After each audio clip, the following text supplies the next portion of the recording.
Alrighty everyone, this is going to be some tips to take into consideration before you begin practicing horizontal with class number 1. You're going to need to know the following.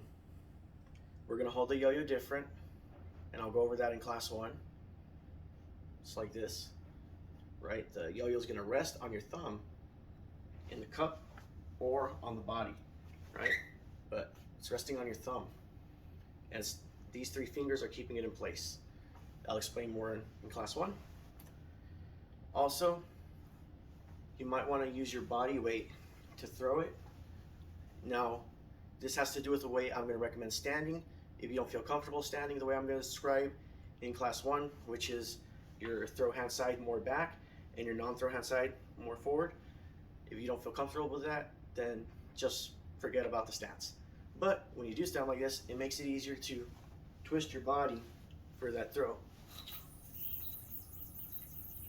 And it makes it a lot easier to get a hard spin because your body has a lot more momentum behind it, right? There's more inertia, more mass throwing that yo-yo, so it's going to have a stronger spin. And our tip is the high hands. The higher you keep your hands, the easier to stay horizontal because you can adjust tilt much easier. If the yo-yo starts to drop too low, there's no way you can get under it really and adjust the tilt so easily. It's going to be a lot harder.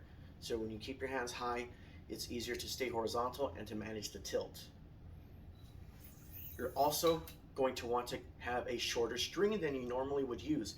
When you're barely beginning horizontal, it could be quite difficult to have a longer string. And if you're used to playing a long string, you may want to use a short string while you're just learning horizontal, and then move on to your long string when you get better. Now, if you feel it's more difficult with a short string, then go ahead and use your long string. It's up to you.